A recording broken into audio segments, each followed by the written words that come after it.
그러니까 이거 왜 있는 거죠? 도대체 무슨 얘기를 할지 궁금해요. 민주주의 사이언스. 이거 선거 방송입니다.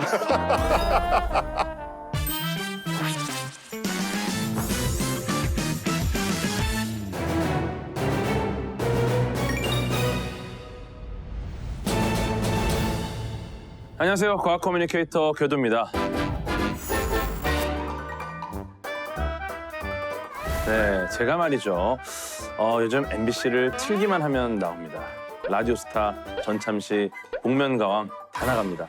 그리고 여러분의 애정과 응원 덕분에 급기야 개표 방송에까지 진출했습니다. 네, 이제 남은 거는 뉴스데스크 앵커 정도 남은 것 같은데 조현유 형님 보고 계십니까? 기다리세요. 곧 갑니다. 장난이고요. 과학 커뮤니케이터가 왜 선거 방송에 나왔나 싶으시죠? 사실 저보다도 제 옆에 더 말도 안 되는 분이 나와 계십니다. 김사학 교수님, 어서 오세요. 여기 어쩐 일이십니까? 네, 안녕하세요. 저 예. 윤리학자 김사혁입니다. 네, 오늘 출연자분이 한 분 더 계십니다. 제가 평소에 정말 뵙고 싶었던 분인데 이분 또 성함부터 천문학적입니다. 큰별쌤, 최태용 선생님, 어서 오세요. 네, 안녕하세요. 네, 역사 커뮤니케이터 큰별쌤 최태성입니다. 무엇보다도 민주주의 어떤 역사를 이야기하는 한 사람으로서 이제 이런 프로가 있다고 하니까 아주 기쁜 마음으로 나왔어요. 근데 좋습니다. 그래서 오긴 왔는데 솔직히 말씀드리면요. 네. 우리 김상혁 교수님하고 우리 궤도님하고는 여기 다 이과 출신들이시잖아요. 그러니까요. 여기 사실 이 민주주의라고 하면 이 사회학의 영역인데 그렇죠. 여기 두 분이 왜 계신지 전 잘 모르겠어요. 사실은 원래는 최태용 선생님이 메인이신데 지금 과학 쪽이 두 명이니까 약간 우리가 우위에 있는 느낌이 좀 있어요. 네, 나 이런 경험 처음이에요 지금. 이게 민주주의입니다.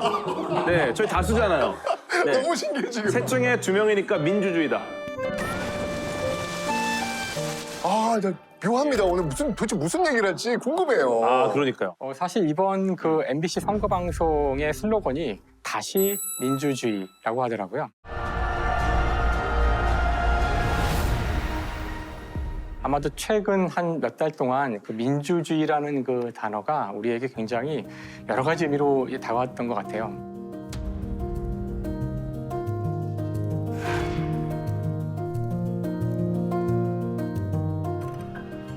저는 사실 과학자이기도 하지만 또 한편으로는 그 평범한 시민의 한 사람으로서 민주주의가 무엇인지 각자의 생각을 한번 나누는 것은 좋다고 생각해서 오늘 이 자리에서 한번 과학자의 시각으로 본 민주주의 이런 얘기를 해보고 싶어서 나왔습니다. 과학자가 선거방송 출연한 게 세계 최초인가요? 그렇게 생각하시는 분이 계실지도 모르겠어요. 예. 아마 방송 트시다가 내가 잘못 들었나? 여기 MBC 맞나? 이제 그러실 수도 있을 것 같은데 사실은 전에 이런 사례가 있었다고 합니다. 전에 그래요? 과학자가 선거 방송에 출연했던 것은 지금으로부터 무려 73년 전 1952년인데요. 미국 대선 때 CBS가 했던 그 선거 방송에 프레스퍼 에커트라는 과학자가 출연한 적이 있대요. 사실 에커트 교수는 그 컴퓨터 사이언스에서 유명하신 분이에요.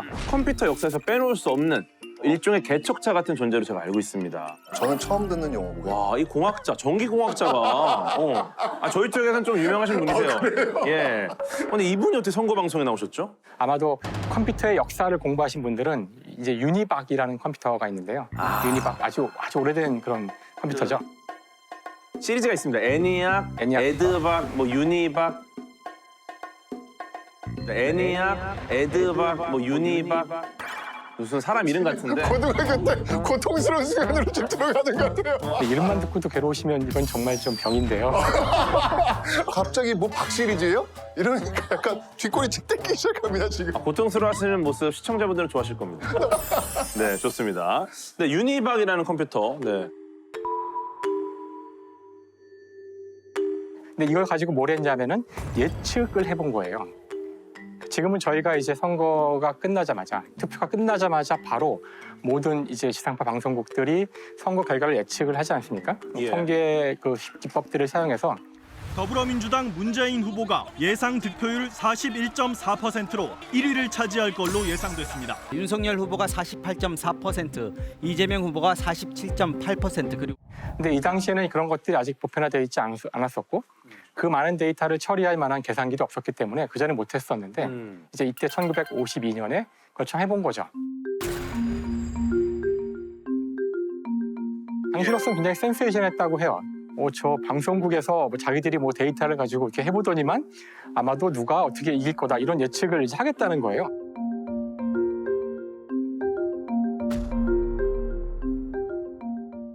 이상하잖아. 이게 과연 될까? 정말 무슨 예언도 아니고. 그러니까. 예. 당시에 많은 언론들이 아마 스티븐슨이 대통령이 될 거다라고 예측을 했었는데 예. 막상 이 CBS에서 나와서 유니박 이 계산을 해서 나온 결과는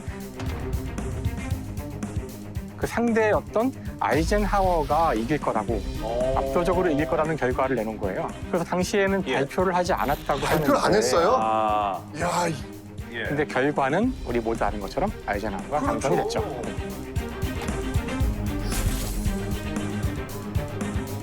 야, 시청률 놓쳤네. 이거 정말 대박칠 수 있었는데 그러니까요. 아쉽네요. 하지만 저희 MBC의 예측은 다릅니다. 네, 유니박을 뛰어넘는 예측을 할 수 있을 거라 믿으면서 오늘 나올 주제가 여기 있죠. 바로 뒤에 아, 이겁니까? 바로 여기도 있어요. 사실은 뭐 여기저기 있어요. 여기저기 있기 때문에 민주주의 is science. 이 문장 어떻게 보세요? 너무 좋죠, 사실. 저 너무 좋아요. 왜냐면은 민주주의 좋아하시죠? 물론이죠. 과학 좋아하시잖아요. 물론이죠. 좋아하는 거 두 개가 있습니다. 네, 저 같은 경우도 이제 뭐는 과학이다, 침대는 과학이다, 뭐 스포츠는 과학이다, 연애도 과학이다, 고모보다 이모가 더 좋은 것도 과학이다. 네. 이런 것들을 계속 말하는데 민주주의 과학이다. 사실 요거는 저도 이제 안 해본 문장입니다. 지금 방금 데이터고 이걸 통해서 예측한다. 어떤 통계적인 어떤 기법들, 그런 기술적, 기계적 작동은 제가 인정하겠습니다. 근데 어떻게 과학을 민주주의로 지금 이야기하실지가 전 너무 궁금한 거예요. 전 감이 안 와요. 그러니까요. 그러니까 이렇게 제목이 뽑힌 이유 중에 하나도 네. 아마 민주주의가 어디서부터 왔는지를 쭉 따라가 보면 초석을 놓은 사람들이 있는데 그 중에 한 사람이 과학자다라고 이야기를 하려고 이제 이렇게 시작을 하는 거죠. 이거 알고 계셨어요? 아니, 민주주의 역사는 이제 그리스부터 이제 출발하는 게 맞는데 갑자기 과학자라고 하니까 도대체 또 어디서 출발하실 거지? 너무 생소합니다, 저는 지금. 그리스 그분도 과학자입니다. 맞죠? 원래 그리스인들 전체가 과학자예요. 맞아요. 제가 지금 정신을 못 차리겠어요, 지금. 일단은 그리스부터 해도 그분도 과학자다. 그렇죠. 근데 좀 오면서 대표적으로 이제 핵심 민주주의 사이언스의 어떤 핵심적인 메시지를 던지는 분이 계십니다. 과학에 아무 흥미가 없으신 분들도 이 사람은 이름을 알지 않을까 싶은 분인데요. 바로 물리학자인 아이작 뉴턴이죠. 이분이 나옵니다. 다행이네요. 압니다, 예. 저. 아는 분 나오셨죠? 당연히 예. 알죠, 네. 저도 이제 정말 저희 쪽에서 굉장히 존경하는 형님이세요. 우리 뉴턴 형님께서 업적이 정말 위대하시고. 이쪽입니다, 여기서. 네, 저희 쪽에는 정말 큰 형님. 큰 형님이신데 뉴턴과 민주주의 어떤 연관이 있습니까? 궤도씨, 그 나무에 달려있는 사과가 땅으로 왜 떨어질까요? 이거 너무 익숙한 이야기죠. 네, 중력 때문이죠, 중력. 그렇죠. 만유인력의 법칙. 그렇죠. 그렇죠. 네. 예. 그거는 교수님 저한테도 물어보셔도 그럴까요? 그 정도는 저는 그럼 제가 그 여쭤볼게요. 정도는 답할 수 있습니다. 혹시나 사고 날수 있으니까. 아니, 잠시만. 아니, 이 정도는 알죠, 제가. 그럼 다시 갈게요. 다시 갈게요. 사과는 너무 쉬운 거니까 그러면은 그 다음 걸로 해볼게요. 또 긴장되네. 사과는 땅으로 떨어지는데 그러면은 달은 왜 안 떨어질까요? 달은 왜 안 떨어질까요? 다른 왜 떨어집니까? 이런 질문은 어렵죠.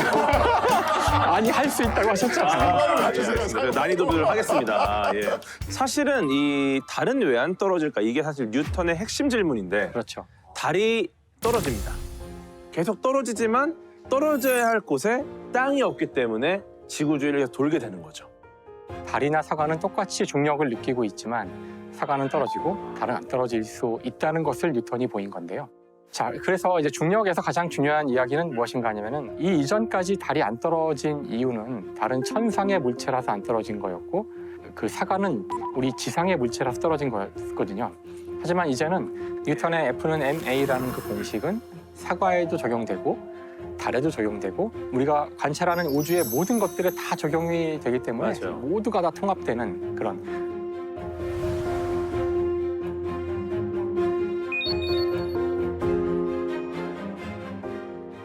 야, 하나의 공식, 어떤 수학적인 접근만으로 모든 것을 명쾌하게 해결한다. 이게 대단한 점인데 근데 그러니까 만유인력의 법칙과 민주주의가 어떻게 연결되냐고요. 사실 이제부터는 인간의 이성으로 이 우주를 이해할 수 있다는 생각이 생긴 거예요. 그 전까지 이 우주에서 벌어지는 많은 일들은 신이 거기다가 뭐 태양을 만들었기 때문에 7일이 지나서 어떻게 했기 때문에 이런 식으로 수많은 자연현상조차도 무언가 종교와 신학이 이야기하는 바로 결정이 돼 있었는데 그것이 아니라 면밀하게 관찰을 하고 이것들의 움직임을 수학적으로 기술하여 우리 인간의 이성만 가지고 이 세상을 이해할 수 있을 거라는 그런 전망이 생긴 것이죠. 네. 이제 좀 감이 온다. 감이 좀 오세요? 네, 감이 와요. 역사학자 입장에서 어떻게 보십니까? 근데 지금 이제 교수님 말씀을 들어보니까 이건 사실 하나의 철학적 사조거든요. 자연현상 벌어지고 있는 모습에 대해서 판단하기 시작한 거예요. 이제는 물음표를 던지기 시작하는 것이죠. 의심하기 시작하는 거예요. 근데 이 신분제는 뭐지? 왕이 있고 귀족이 있고 내가 있네? 왜 이건 불평등한 거지? 옛날에 이게 당연한 거라고 생각했는데 그렇죠. 이제 이런 거에 대해서 의심하기 시작하고 의문을 던지기 시작하면서 예. 지금의 어떤 민주주의로 가는 그런 어떤 흐름으로 지금 이어지고 있는 거네요. 이 모든 게 결국 과학적인 부분과 역사적인 부분을 봤을 때 공통적으로 이야기하고 있는 어떤 분모가 있다. 볼 수 있겠네요. 그러네요. 가능하네요. 그런데 재밌는 게 뉴턴은 또 영국에서 가장 유명한 과학자 아닙니까? 그렇죠. 그런데 계몽주의 자체가 프랑스 중심으로 좀 확산했잖아요. 이 과정이 궁금한데. 계몽주의는 영국에서 보통 시작되었다고 이야기들을 많이 하고요. 그런데 아마 이 계몽주의로 사회를 바꾸려고 했던 여러 가지 시도들 가운데 아마 프랑스 혁명이 이제 가장 우리에게는 이제 인상 깊은 거기 때문에 그렇죠.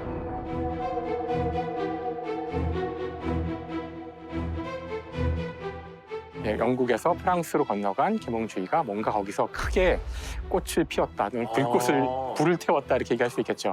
점차 이 사상이 유럽 대륙으로 퍼져가기 시작하죠. 근데 여기서 재밌는 질문은 어떻게 이 영국의 계몽주의가 프랑스로 갔을까? 그럼 뉴턴이 배를 타고 갔나 보다, 프랑스에. 간 적이 없다고 알고 있는데. 아니 적이 없어요? 역사학자 아니세요? 아니, 잠시만요. 누가 어디를 방문했는지 지금 모르죠, 제가. 방문 기록은 모른다. 뭐 이거는 어떻게 하면 과학자에게 여쭤보겠습니다. 여기 좀 재밌는 뒷이야기가 있다고 하더라고요. 예. 이제 여기서 그 프랑스의 계몽 철학자 가운데 가장 유명한 분 중에 한 분이 이제 볼테르라는 철학자인데요. 볼테르가 영국으로 망명을 가는 일이 있었어요. 그러니까 그 프랑스에서 탄압을 받고 고통받고 고생하다가 망명 가서 쭉 보니까 자기는 그 프랑스에서는 과학자가 그렇게 큰 대접을 받는 걸 본 적이 별로 없는데 뭔가 여기서는 과학자에 대해선 그 대우가 다른 거예요. 무슨 말이냐면은 뉴턴이 이제 그 즈음에 세상을 떠나게 되는데 네. 뉴턴의 장례식을 치르는데 정말 영국 전체가 들썩거리는 그런 장례식을 치릅니다. 근데 그만한 분이셨고 그렇죠. 사실 그 당시에도 그 웨스트민스터 애비라는 그 정말 저명한 사람들이거나 영국의 왕족들이나 묻힐 수 있는 그 무덤에 뉴턴이 첫 번째 과학자로서 무덤에 안치가 되는데요.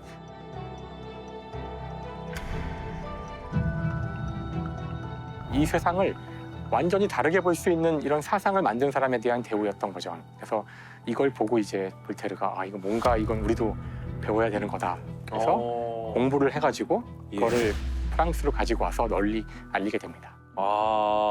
근데 볼테르가 그 유명한 뉴턴의 사과랑도 좀 관련이 있다고 제가 들었는데. 근데 비하인드 스토리가 뭐냐면 뉴턴은 단 한 번도 자신의 그 기록 속에서 사과가 떨어지면서 중력을 발견했다라는 기록을 남기지 않았대요. 뉴턴은 그런 기록을 남기지 않은 뉴턴 거예요. 자체가 아예 말한 적 없다. 네, 근데 이걸 알린 사람이 누구냐면 바로 볼테르예요. 정말요? 볼테르 에세이에 예. 바로 이 뉴턴이 사과가 떨어지는 걸 보고 중력 만유인력 법칙 이런 것들을 알았다. 이거를 어떻게 이제 에세이에 적었냐면 바로 뉴턴의 조카가 그렇게 이야기한 걸 전에 들어가지고 기록한 거예요.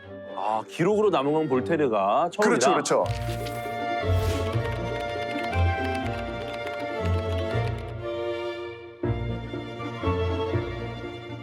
이런 것들도 한번 이렇게 알면 재밌더라고요. 야, 그렇게도 연결이 되네요. 야, 굉장히 또 많은 이야기, 다양한 이야기를 해왔는데 뭐 계몽주의 이야기가 나왔단 말이죠. 여기서 민주주의는 어떻게 시작이 된 겁니까? 우리 역사학자 최태원 선생님. 근데 지금 네. 이제 그 1789년 일어났던 프랑스 대혁명, 드디어 이제 자유와 평등과 박애를 이야기하기 시작했단 말이에요. 그러면 민주주의가 되는 거 아니야? 라고 생각하는지 모르겠지만 프랑스에 살고 있는 여성들에게 투표권이 주어진 건 한참 뒤인 1940년대거든요. 로버트 달이 쓴 민주주의라는 책이 있는데요. 거기서는 민주주의를 이렇게 정의하고 있어요. 모든 사람에게 정치적 평등이 보장될 것이라고 하더라고요. 그래서 보통 선거에 기반한 모두가 투표를 하는 그런 민주주의는 20세기가 와서야 이루어졌고 지금 현재 각 나라마다 약간씩 형태는 다르지만 바로 이 민주주의의 이상을 이루기 위한 여러 가지 형태로 지금 국가들이 운영되고 있고 지금도 끝없이 이걸 고치면서 이 복잡한 제도를 지금 꾸려가고 있다고 생각합니다.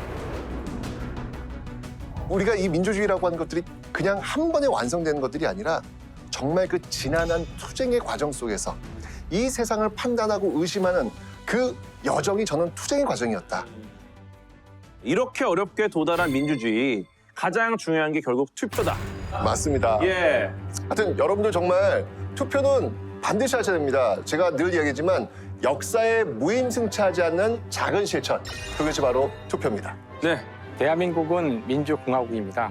모든 권력은 국민으로부터 나옵니다. 투표를 하는 국민으로부터 나옵니다. 네.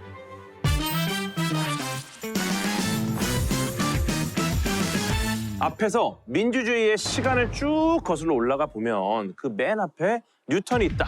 이런 이야기를 나누는데요. 뉴턴에 대해 아주 높은 썰이 있으시다고 들었습니다. 사실 그 뉴턴의 만류인력 이론에도 오류가 있다는 게 중요합니다. 나중에 그 오류가 밝혀지게 되는데요. 오류라기보다는 어떻게 보면은 좀 더 역시 보완인데 그렇죠. 지구 근처에서는 어느 정도 뉴턴 역학이 잘 맞아 떨어지는데 이것을 훨씬 더 먼 우주까지 확장을 해보면은 거기서 말이 안 되는 부분들이 발생을 합니다. 이런 거를 보완한 분이 바로 알버트 아인슈타인이죠. 제일 먼저 꼽는 두 형님. 근데 재미있는 건 이 뉴턴과 아인슈타인 사이에서 또 민주주의에 대한 이야기가 나올 수 있습니다. 중요한 것은 무엇이냐면은 과학은 언제나 의심하라고 이야기를 합니다. 뉴턴이 물론 수많은 현상들을 설명해주는 좋은 이론이긴 하지만 혹시 뉴턴이 틀리지 않았을까? 이런 생각들을 언제나 하면서 과학이 발전이 되었고요. 저는 이것이 과학이 갖고 있는 굉장히 중요한 특성이라고 생각해요. 그 저는 사실 이제 과학자분들의 세상에 대해서는 좀 잘 몰라요. 모르는데 이제 고개를 갸우뚱하면서 읽었던 책이 하나 있어요. 그 이스라엘 역사학자인 유발 하라리 있잖아요. 사피엔스라는 책을 이렇게 보면 틀린 걸 공식적으로 인정한 최초의 학문이 과학이다. 아니, 멋진 문장이에요. 멋진 표현이네요. 근데 되게 멋진 문장인데 과학자들끼리 뭔가 좀 이렇게 어깨부심 아니야? 뭐 이런 생각. 우리가 틀렸다는 걸 인정하는 것도 약간 부심으로 볼 수 있는? 죄송합니다. 아닙니다. 유발 하라리 교수님 틀릴 수 있죠. 언제나 그렇게 단정적인 문장을 아주 싫어하는 사람들이 과학자. 맞아요. 아, 그래요? 예. 그러니까 가장 중요한 것은 언제나 기존의 이론들은 새로운 이론으로 대체가 가능하다는 틀릴 수 있다는 거죠. 틀린 것을 찾아내는 학문이었다는 뜻이에요. 사실 그 이전의 학문들은 논어나 어떤 사서, 삼오경 이런 책들에 오류를 찾으려고 했던 학문은 없었다고 알고 있어요. 그렇죠. 이제 과학의 태도는 처음부터 이게 틀린 게 아닐까? 갈레노스가 틀린 게 아닐까? 아리스토텔레스가 틀린 게 아닐까로 시작된 학문이에요. 근데 이런 능력들을 과학계에서는 뭐라고 합니까? 이렇게 스스로 오류를 시인하고 인정하면서 새로운 학설로 만드는 그런 어떤 능력. 우리가 그것을 과학의 자정작용이라고 하는데요. 잘못되더라도 스스로 고쳐낸다는 뜻이죠. 사실은 우리가 알고 있는 거의 대부분의 과학의 역사는 이 자정작용의 역사라고 볼 수도 있지만 최근에 가장 널리 알려진, 매스컴에 알려진 자정작용 중에 하나는 얀 핸드릭 쉔이라는 과학자예요. 이 사람이 당시에 가장 인기가 있었던 나노 과학에서 혁명적인 발견을 하게 됩니다. 보통 과학자가 평생에 한 편 쓸까 말까 한 네이처나 사이언스 같은 그런 좋은 저널에 불과 몇 년 만에 논문을 한 15편인가를 내게 되는데 와. 촉망받던 학자였어요. 예. 이게 놀랍게도 나중에는 그 데이터를 조작하여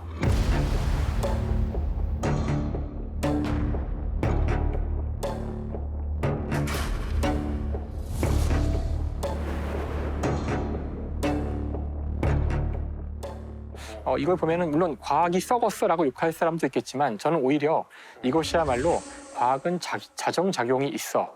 이걸 보여주는 사례라고 생각합니다. 썩지 않았기 때문에 이게 가능했던 거고. 그런 거를 또 말씀하시면 역사학도 자정작용이 있습니다. 네. 그래요? 센세이션한 충격적인 사건이 있었어요. 뭐였냐면 일본에는요 구석기 시대가 없었어요. 근데 어느 역사학자가 네. 구석기 시대 유물을 찾아내요. 이게 엄청난 사건이 벌어진 거예요. 네. 근데 나중에 밝혀지는 거. 조작. 유적을 묻었어요. 묻어서 꺼낸 거예요?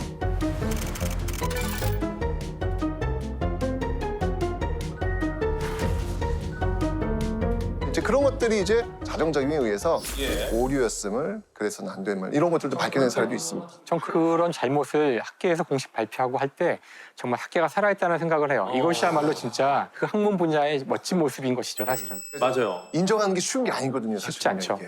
처음에는 사실은 이 두 분 과학자와 역사학자 모시고 약간 문이과의 어떤 대결 구도 서로 견제하는 장치였는데 어느새 조금 이렇게 패널 단일화가 이루어지고 있는 느낌입니다. 네, 굉장히 좀 잘 맞고요 지금 상황이. 되는데 이게. 네, 좀 훈훈한데 지금 중요한 건 지금 민주주의 얘기를 아직 못했습니다. 그러네요. 예. 네. 그렇죠. 좀 민주주의 얘기로 가볼까요? 네. 예. 이 자정작용과 민주주의가 어떤 관계가 있는가를 이야기하면 좋을 것 같은데요. 예.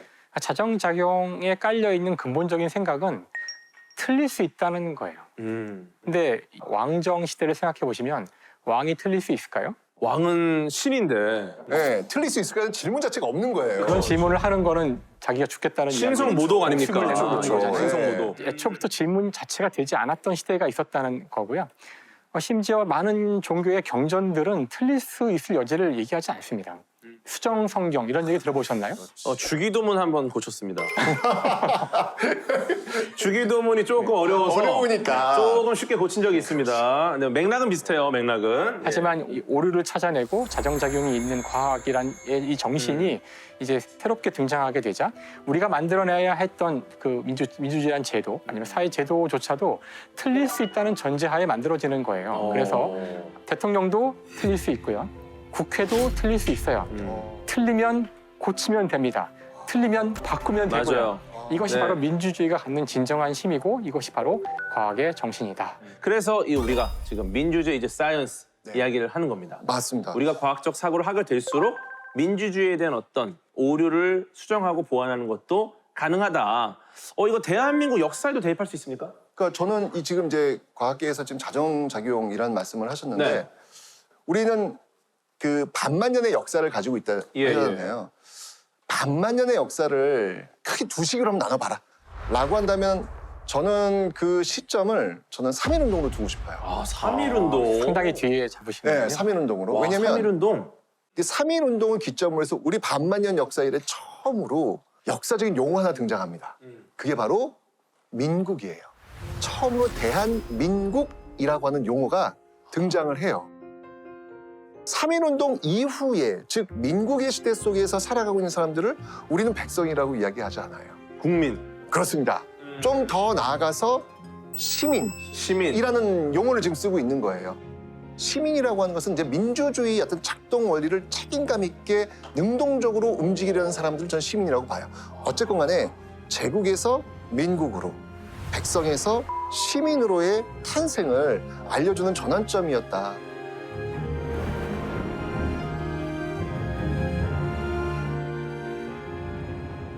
3.1운동도 과학적이라고 볼 수 있겠네요. 가능하잖아요. 지금 예. 들어보니까 3.1운동 이제 사이언스.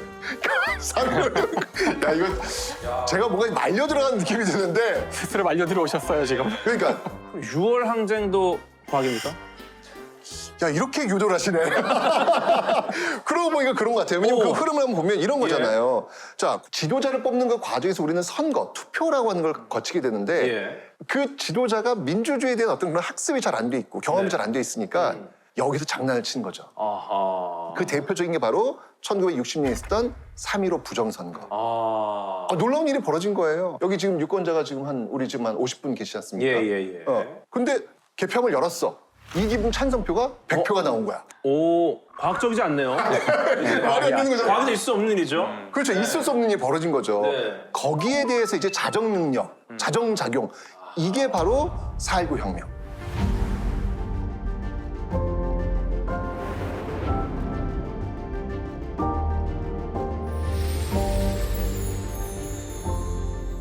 자정작용을 하기 위해서는 사람들이 무엇이 옳고 무엇이 틀린지를 알아야 돼요. 민주주의라는 것은 근본적으로 이성적이고 합리적으로 생각하는 개인들을 전제로 한다. 우리가 정말 민주주의를 누리고 싶다면 우리 모두가 다 이성적이고 합리적인 사고를 해야 됩니다. 그래서 그 어느 제도보다 어려운 제도입니다. 사실 모두에게 권력이 가면은 당연히 복잡해질 수밖에 없어요. 하지만 그럼에도 불구하고 우리가 끝없이 가장 좋은 답이 무엇인지를 모든 구성원들이 고민하면서 한 발짝씩 나가야 되고 우리조차 틀릴 수 있기 때문에 틀렸을 때에는 고치고 이런 지난한 과정이 민주주의라는 사실을 우리가 꼭 알면 좋을 것 같아요.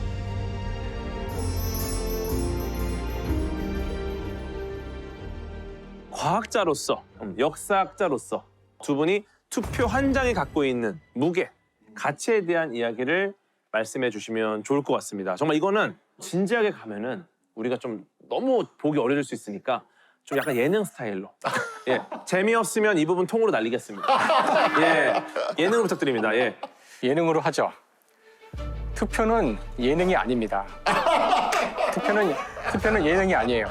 이거는 정말 다큐멘터리입니다. 투표를 즐겁게 하는 건 좋겠지만 이 투표지에 여러분이 쓴 그 숫자의 결과는 우리 삶의 전체를 바꿀 수도 있고요. 우리 국가의 미래를 바꿀 수도 있습니다. 그러니까 진지한 마음으로 투표에 임하시기 바랍니다. 네. 짤일 것 같고요. 네. 투표는 선물이다. 오. 네. 우리가 투표장에 들어가면 투표용지 색깔 있잖아요. 잘 들여다보면 그 투표용지에 배어있는 붉은 피의 색깔을 보시게 될 겁니다. 그 투표용지 한 장을 만들기 위해서 얼마나 많은 사람들이 거리에 나와서 자신의 시간과 자신의 모든 걸 내놓으면서 싸워왔는지 그 무게감을 가지고 다음 세대를 위해서 진지하게 투표해 주기를 바란다. 선물이니까. 빨간 피 얘기도 조금. 네. 위험해. 투국에는 실제로 예. 파란 피도 있고. 철분이 아니라 그러네. 구리 기반으로 하기 때문에 파란 피가 흐르니까 네 이거 그냥 네 이것도 좀 제가 볼 때는 둘 다 날아갈 것 같고요. 네. 물론 저희가 진지한 자세로 투표에 임해야 하는 건 사실입니다. 하지만 중요한 거는 투표를 반드시 하지 않으면 아무런 시도가 되지 않는다. 과학에서의 실패는 아무것도 하지 않는 것입니다. 그래서 여러분이 투표를 하지 않는다면 과학에서 정의하는 실패와는 가장 가까운 행위가 될 겁니다. 지금까지 궤도였습니다.